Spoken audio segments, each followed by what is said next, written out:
everyone, this is Alyssa Shotwell, your online editor and producer of the Signal PopCast. I'm here with another staff member. Hi guys, I'm Emily Wolfe, and I am the executive editor of the Signal. Today we're going to be talking about the Primetime Emmys. This show, it was the 71st year of the award, and this particular award show honors those that work in television on and off camera. So first, we're going to talk about the red carpet. 1 hour of the Emmys block is dedicated just to pre-show fashion. Yes, goofy moments get memed and trash talk is fun, but we're going to be talking specifically about the fashion and the statements behind it, if they had some, because some really didn't. Yeah. Who do you think was best dressed as far as the males and the females? You know what? I'm probably extremely biased Oh my here. god, I already know who it is. Okay, but I think the best dressed man of the night was Nikolai Coster-Waldau, who played Jaime Lannister on Game of Thrones. Okay. I like when guys go a little outside the box of the traditional black tux, and he went with a gold tux with black pants. And it was Lannister gold, which I thought was really a good nod to his character, and it was fitted beautifully. That was the issue with male, I think, last night, or when the Emmys were on, is that the fits were just not good in the shoulders and the torso parts. But his was perfect all around. Yeah. I didn't really have a guy that stuck out to me a lot this year. Yeah. I don't really have any. I liked Billy Porter's thing. His hat was a little bit on the big side. Yeah, I didn't care for the hat, but I liked the actual tux part. Yeah. I just wish the hat was maybe a foot less sticking out. I felt bad for whoever was around him. Yeah. Which, I mean, with the girls in the big dresses, I guess it's the same thing. Right. No, but what about the ladies? Who stuck out? I am a sucker for a good tailor job, so, even if your dress is ugly, if it is tailored beautifully, I'm still gonna like it more. Mm-hmm. And so, I'm probably biased. I thought Sophie Turner's dress was... I knew you were going to say the that. structure was one of the best structures I've seen, in a long time on red carpets. It was also a good mix of, it's the Emmys, it's not the Oscars, so that was really good. I also really liked Regina King's. What was she wearing? She was wearing this... Pastel was a big, trend, but she was wearing this pastel, and it was fitted here. There was a little bit of cutout, but it didn't look promy, which was another issue, but... I just thought it was the cut, the color, it was very, very well. It worked for her.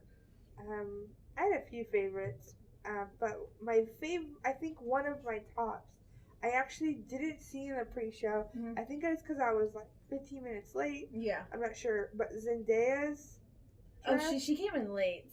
Okay, I was also multitasking, and that was the one where I was less looking. It's just when they were interviewing them, I would look. But she had a she had a green dress with red hair that was definitely inspired by Poison Ivy from Batman. Even in her Instagram feed, she was posting the pictures and how Poison Ivy has the hair a lot of times on one side with the deep waves, so it's 3 big waves. She did a very similar look, and it's super cute. She's got the whole redhead thing down, first Mary Jane. And then now with Poison Ivy look, that was my favorite.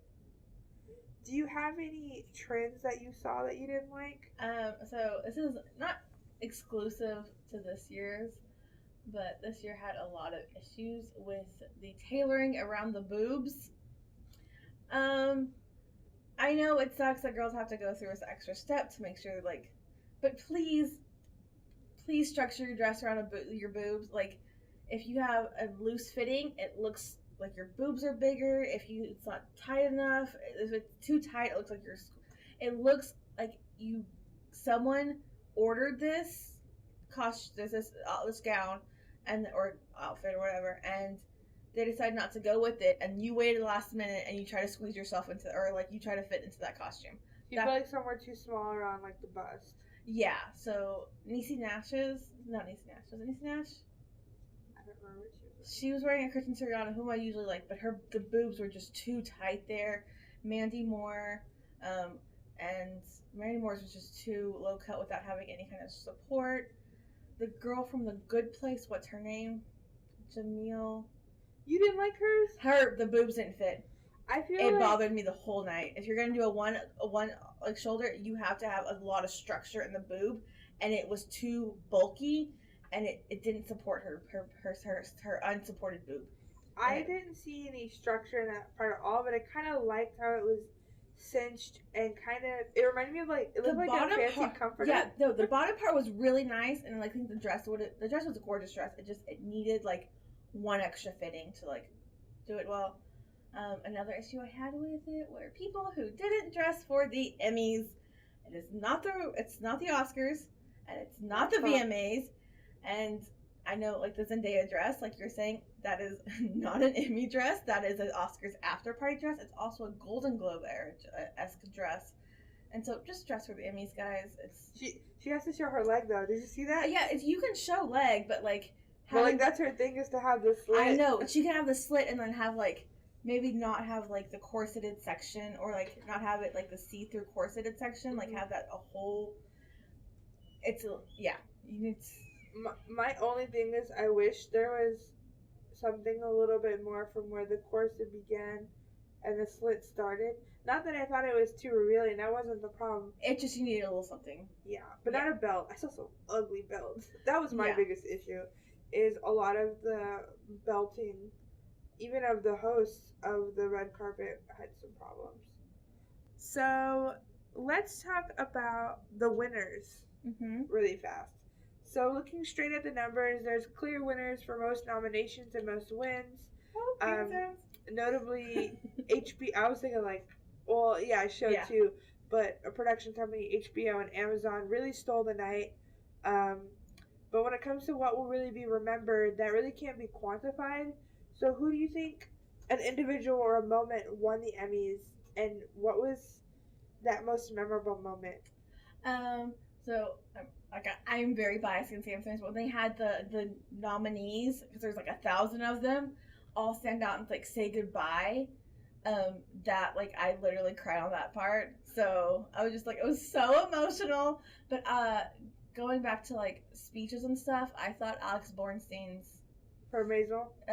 Stand out of line or get out of line or step out of line or whatever she said. I thought that was such like, it's good to have like a motivational message and still make it personal. And I just thought that's one of the best speeches I've heard in a while since Viola Davis won hers.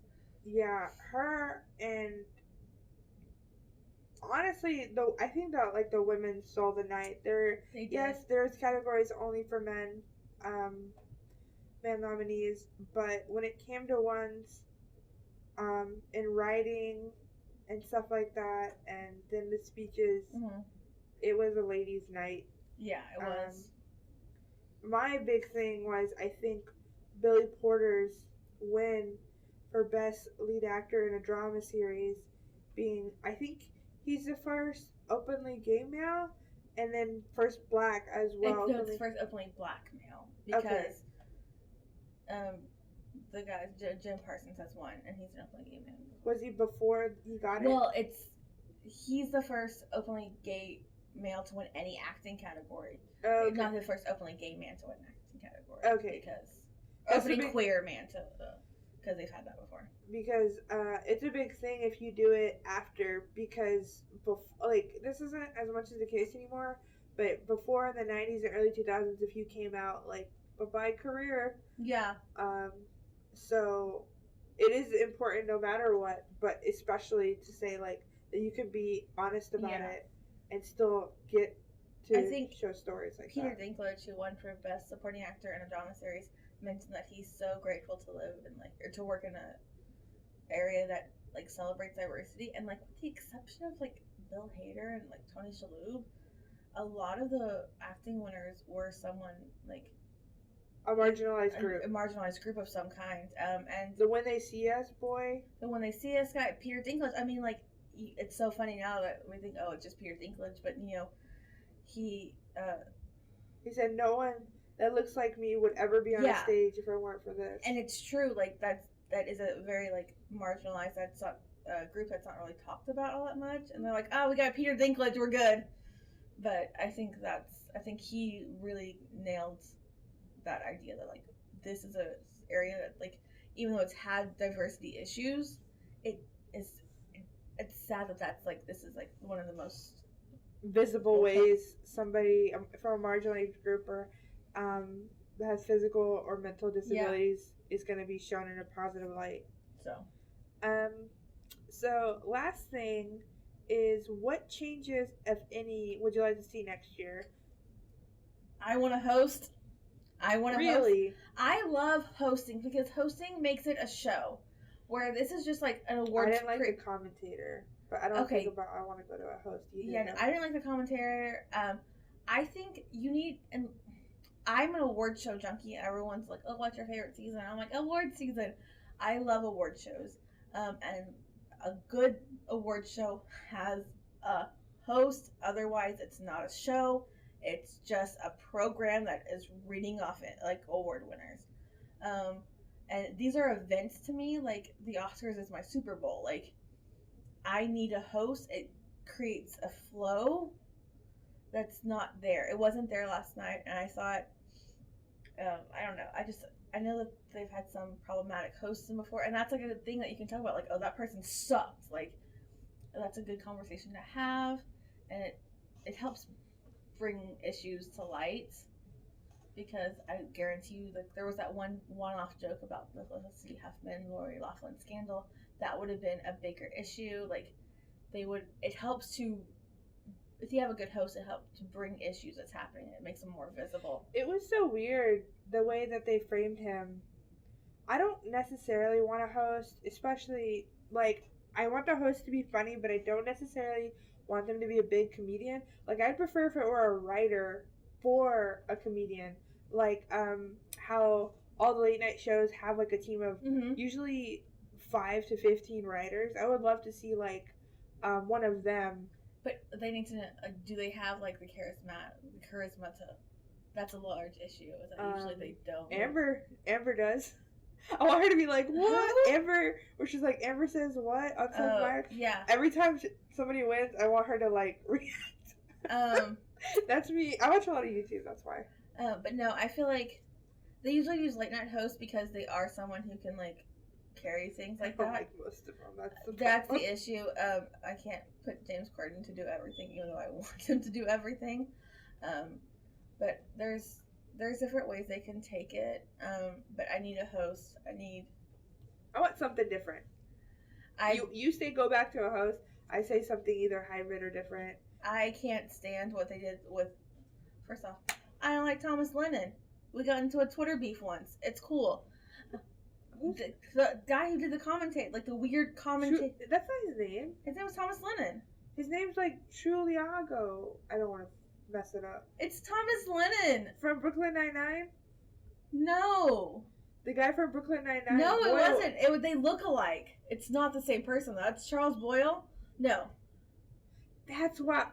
Yeah, it's not him. Oh yeah. I got to a Twitter beef with Thomas Lennon. So Thomas Lennon. I don't want Thomas Lennon to do it. Now I feel he was bad. Now I don't want to defend him. I thought it was Boyle. I was like, Boyle was having a bad night. Okay. No, it was bad. Okay. So yeah. So host next year. I need a show. I don't want an awards. I need some sort of guide, but not. Ew, I was so upset by that. Why did nobody tell me? I didn't know you didn't know. I was like, why is... Okay. They look alike, but one's funny and one's not. I want the funny one. Thomas Lennon, I don't like you. Okay. We're going to try and avoid being mean. That's why we left out. We're stressed. But okay. All right. Sorry. Thank you so much for listening, guys. Thank you for Emily for coming on. Don't forget to sign up for our Fantasy Movie League and follow us on Facebook, Instagram, and Twitter at UHCL The Signal for the latest stories affecting your campus and community. And go to UHCLthesignal.com. Bye, guys. Bye-bye. Bye-bye now. Cut all this out.